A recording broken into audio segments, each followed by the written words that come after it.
तक आपने देखा, राय परिवार की महिलाएं मंजू की गोद भराई की तैयारियों में जुट जाती हैं। माधव के लिए फूलेश्वरी शुभकामना करती है कि वो गोद भराई के इंतजाम की जिम्मेदारी बखूबी निभाए, जिसके लिए फूलेश्वरी ने सरोजा से माधव को 50,000 रुपए दिलवाए थे। माधव भी फूलेश्वरी को यकीन दिलाता है कि वो उसकी उम्मीद पूरी करेगा, लेकिन माधव पैसे लेकर बंसीलाल के पास जाता है और उसे 50,000 रुपए देकर अपनी दुकान छुड़ाने को कहता है। बंसीलाल माधव को दुआएं देता है। घर में मंजू की गोद भराई की सुबह सारी महिलाएं घर सजाने में लगी होती हैं और फूलेश्वरी मंजू को भारी सी साड़ी पहनने को कहती है। सरोजा फूलेश्वरी से गुजारिश करती है कि वो मंजू को हल्की साड़ी पहनने दे, लेकिन फूलेश्वरी नहीं मानती और वो जाते जाते सरोजा को भी भारी साड़ी पहनकर दुल्हन का श्रृंगार करने को कहती है। तब सरोजा को एक तरकीब सूझती है। वहीं माधव और बल्ली हर जगह से निराश होकर बंसीलाल से अपना पैसा वापस लेने की सोचते हैं। घर में सरोजा गिरजापति को एक पैकेट देती है। उस पैकेट में एक बहुत भारी साड़ी और ढेर सारे गहने होते हैं। सरोजा गिरजापति से आग्रह करती है कि वो फूलेश्वरी को आज ये सब उपहार में दे और उन्हें यही गहने कपड़े पहनने को कहे। गिरजापति को सरोजा की शरारत का आभास हो जाता है।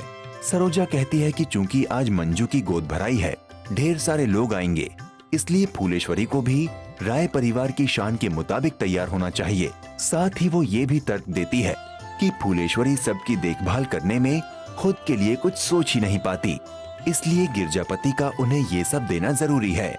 गिरजापति सरोजा का इरादा समझ जाते हैं और इसके लिए मान जाते हैं। अब आगे।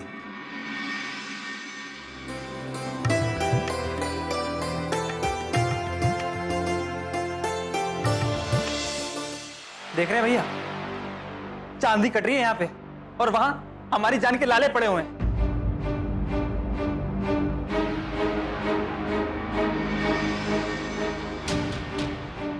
बंसीलाल जी, हमें हमारे पैसे वापस चाहिए। अरे बाबूजी, आप ये क्या मजाक कर रहे हैं? अरे उन्हीं पैसों से तो हम अपनी दुकान और घर छुड़ा पाए हैं। वो पैसे हम कहां से ला पाएंगे? अबे मतलब तुमने सारे पैसे गुंडों को दे दिए? बाबूजी, वो पैसे तो गुंडों को ही दे रहे थे। अगर वो नहीं होते तो आज हम सड़क पर होते। अबे अब हम सड़क पर हैं। शाम तक रुक नहीं सकते थे मेरे भाई, पैसे काटते हैं तुम्हें। बाबूजी, अब हमारे पास कुछ भी नहीं है। अबे तो अब क्या अभिनंदन करे तुम्हारा? अली, क्या कर रहे हो? जो हो गया सो हो गया, और अब लकीर पीट के क्या फायदा?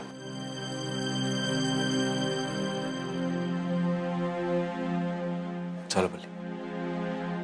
हेलो सब।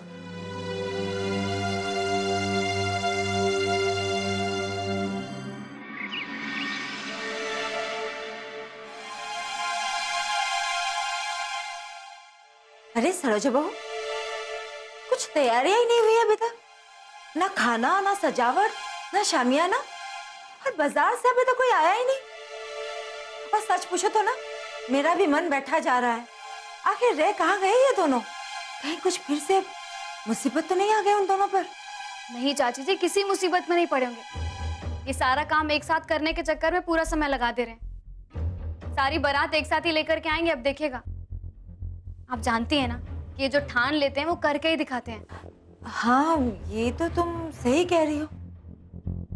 लेकिन बहू, एक बार फोन करके तो पूछ लो सब ठीक तो है ना वहाँ। और हाँ, उन लोगों से कहो कि जल्दी घर वापस आ जाए, बस। ठीक है ना? जी चाची जी, हम उनसे अभी बात करते हैं।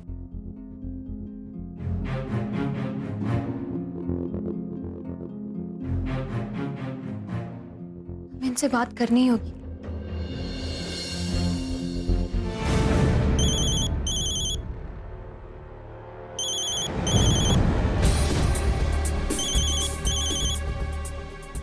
सरोजा जी,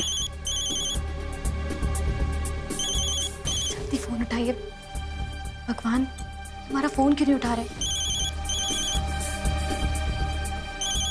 प्लीज हमारा फोन उठाइए। हेलो, थैंक गॉड आपने हमारा फोन उठाया। आपको पता है यहाँ पे सब लोग कितना परेशान हो रहे हैं। घर में मेहमान आने शुरू हो गए और सारी तैयारियां अधूरी हैं। आप आ रहे हैं ना जल्दी? हाँ, हम बस आ ही रहे हैं। सबको कहिए कि टेंशन मत ले। ठीक है, आप जल्दी से आ जाइए।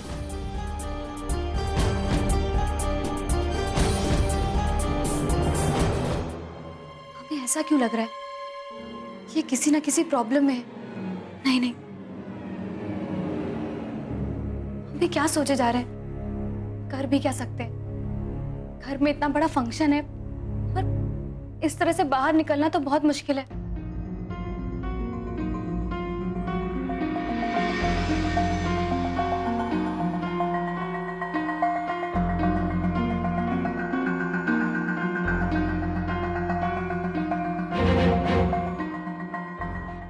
को बल्ली भैया से बात करनी होगी।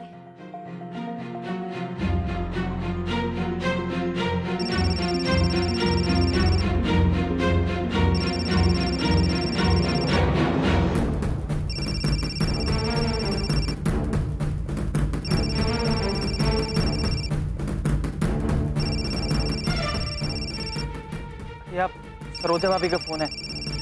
अरे हमें क्यों फोन कर रही हैं? हम क्या बात करेंगे भाभी से?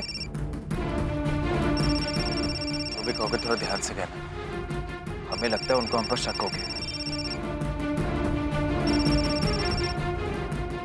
जी भाभी। भैया, आप लोग कहाँ हैं?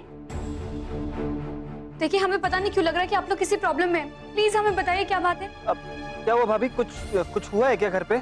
हमें पता नहीं क्यों लग रहा है कि आप किसी प्रॉब्लम में। देखिए, हम लोग मिल करके इसका सोल्यूशन निकालेंगे। प्लीज बताइए।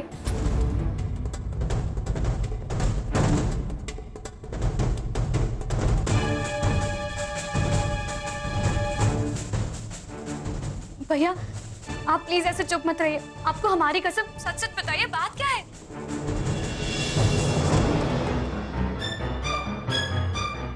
भाभी वो बात ऐसी है कि वो पैसे जो आपने दिए थे वो हमारे पास नहीं है।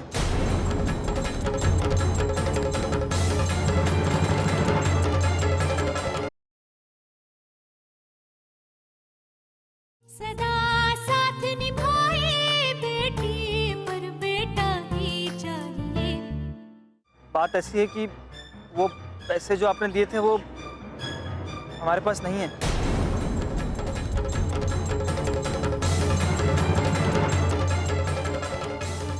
भाभी हमने वो बंसीलाल को दे दिया।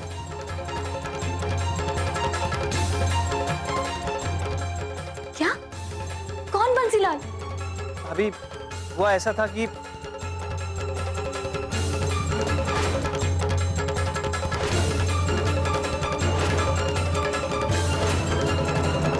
अभी हमारी तो कुछ भी समझ में नहीं आ रहा है। हम लोग बुरी तरह फंस गए हैं। भैया देखिए, आप परेशान मत होइए। हम इस बात का सॉल्यूशन निकालते हैं। आप एक काम कीजिए, आप उन सारे दुकानदारों से हमारी बात करवाइए जिनसे हमने इंतजाम के लिए बात की हुई थी। जल्दी जाइए। जी भाभी।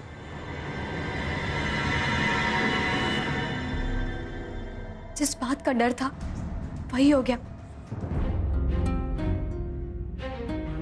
पूरी इज्जत का कबाड़ा हो गया ना। अब सरोजा जी क्या सोचेगी हमारे बारे में कि हम एक काम भी ठीक से नहीं कर सकते। भैया बहुत गड़बड़ हो गई है। घर पे मेहमान आने शुरू हो गए हैं। हार गए यार बल्ली हम। दोस्तों ने हमें कहीं का नहीं छोड़ा। या हमें ना बाजार चलना चाहिए।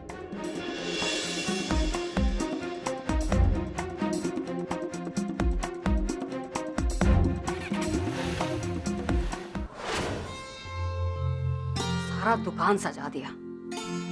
समझी में नहीं आ रहा कौन सी साड़ी पहने।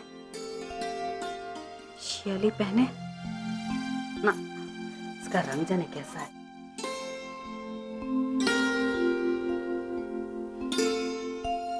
ये वाली पहन लेते हैं, हल्के, गर्मी भी नहीं लगेगी इसमें। अरे हल्की क्यों मिसेस प्रमुख जी? आज बहुत सारी औरतें आने वाली हैं। वो आपकी बहुओं के साथ साथ आपको भी तो देखेंगी, इसलिए आज आप ये पहनिए। अरे हमारे लिए लेकर आया।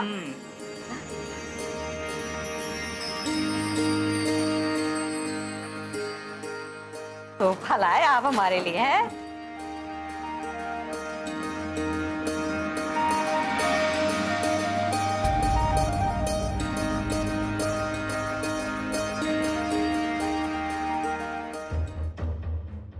इतनी भारी साड़ी इतनी गर्मी में? नहीं नहीं मिसेस प्रमुख जी, आज कोई बहाना नहीं चलेगा। आप इस घर की मालकिन हैं। इस घर की आन बान शान आपसे है।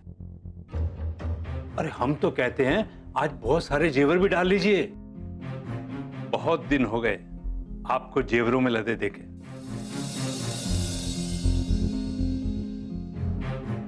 अरे नहीं प्रमुख जी, बहुत सुंदर साड़ी लेकर आए हैं आप, पर गर्मी इतनी है और इतनी गर्मी में इतनी भारी साड़ी। जब आपने घर की मालकिन का भार संभाला हुआ है तो ये साड़ी का भार भी संभाल लीजिए। पहन लीजिएगा। जी।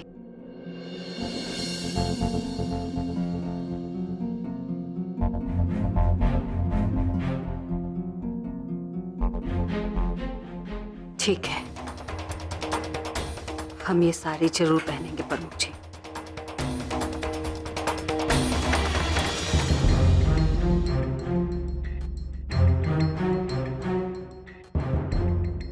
इतनी भारी साड़ी प्रमुख जी को बिना रह रह कर कुछ सोचता ही है। ये मतलब का आदेश जारी कर दिए ये साड़ी पहनो। ये भारी साड़ी संभाले हम या घर के काम देखे? हाँ?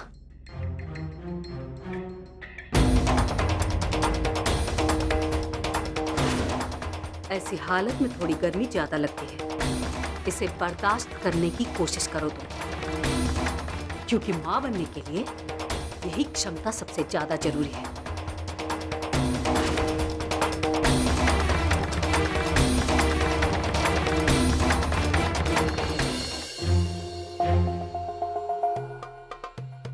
देर में फंक्शन शुरू करना है।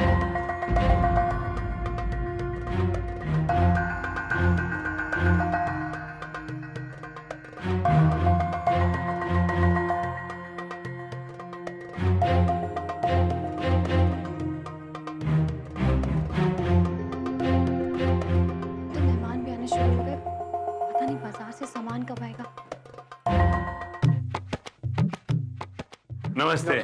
हमारे अहोभाग्य, आपने समय निकाला यहाँ आने के लिए। आइए, पधारिए।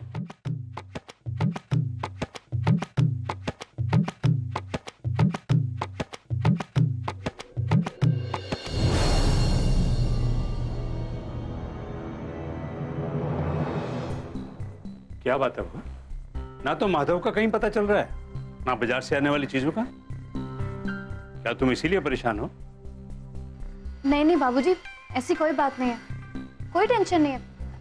बस अभी आ रहा होगा सामान थोड़ी देर में। तो तुम्हारे माथे पर इतनी लकीरें क्यों हैं? बाबूजी बस हम वेट ही कर रहे हैं, बस वो लेकर के आ ही रहे होंगे सामान थोड़ी देर में। अरे ये लीजिए, वो लोग आ ही गए। भैया जल्दी आइए, अंदर ले चलिए, यहाँ से आइए।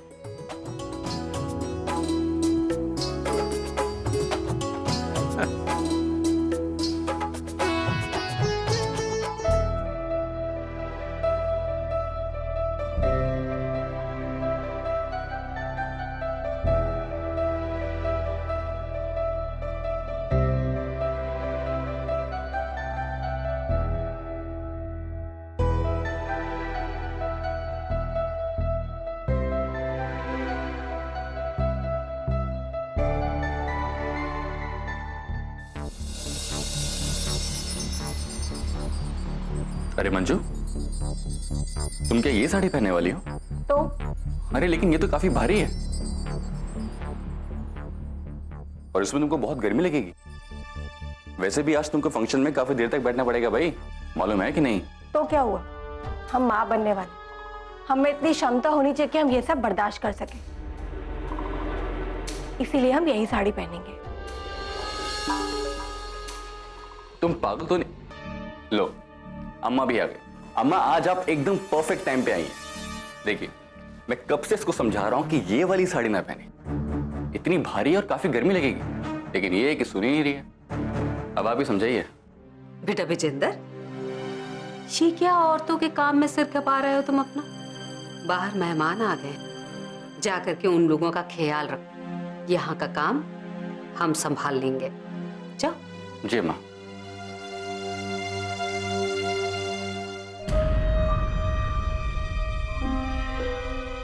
अब ऐसे न देखो तुम हमें, जैसे ये साड़ी पहनने को कहकर कोई अत्याचार कर दिया हो तुम्हारे ऊपर हमने।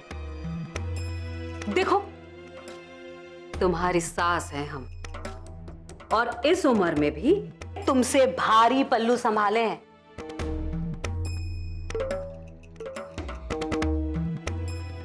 वैसे गर्मी बहुत है, बहुत देर तक बैठना भी पड़ेगा तुम्हें, और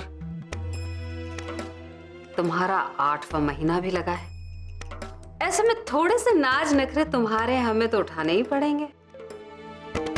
एक काम करो, ये साड़ी रहने दो, अपनी पसंद की कोई हल्की सी साड़ी पहन।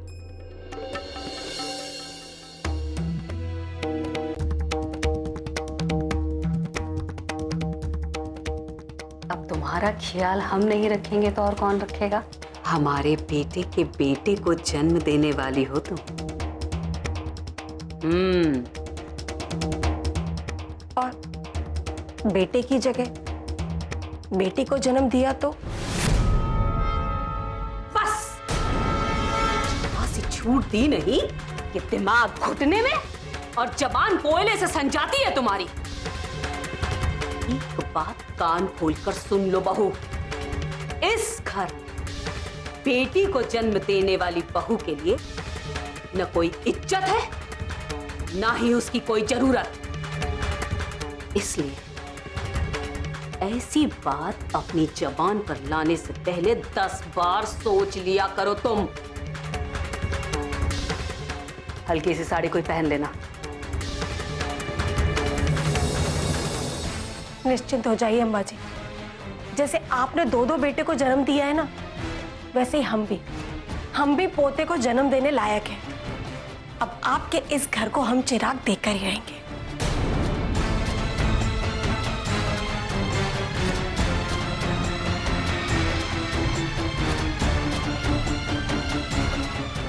जब हमारा बेटा आएगा ना, वो इस घर में हमें इज्जत दिलाएगा, जिससे हम इस घर में सर उठाकर सांस ले सकेंगे।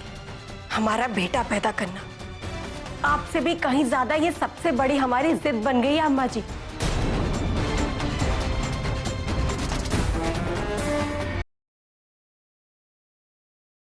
सदा साथ निभाए बेटी पर बेटा ही चाहिए।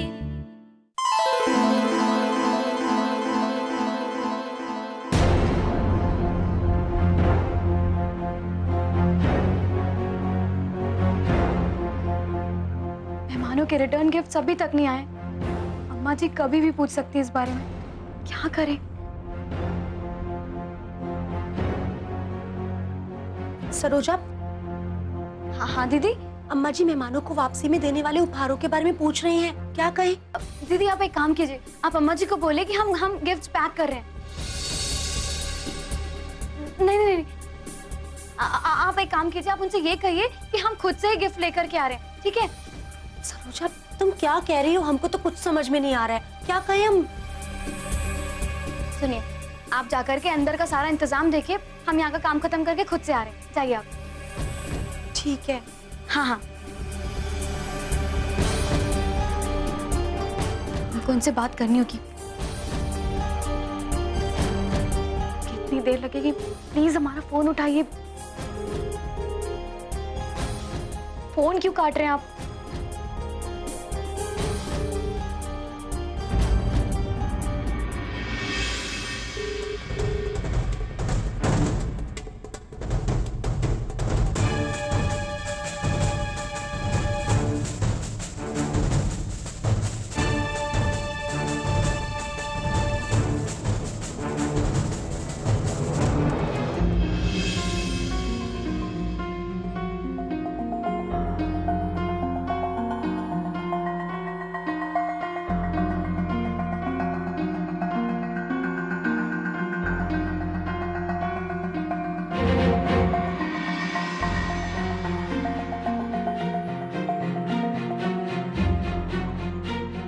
सामान कहाँ रखना?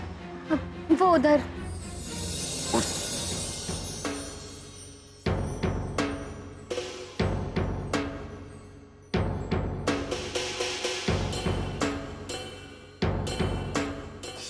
उधर रख दो। उधर रख। आओ आ जाओ।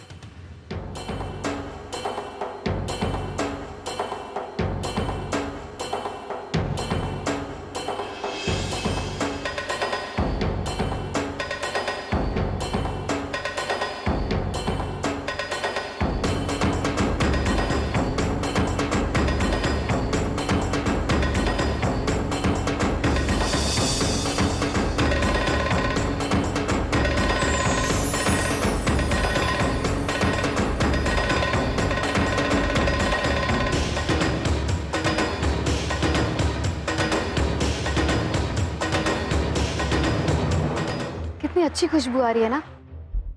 लग रहा है कुछ बहुत अच्छा पक रहा है। शायद कोई प्यार का रिश्ता पक रहा है। इस प्यार के रिश्ते की खुशबू से गलती की बू दब जाती है। आप हमसे कुछ पूछेंगे नहीं? नहीं।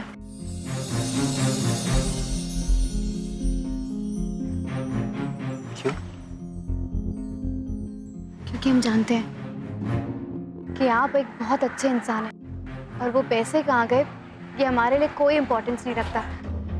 अगर हम बंसीलाल के घर को नहीं बचाते तो हम कभी खुश नहीं रह पाते।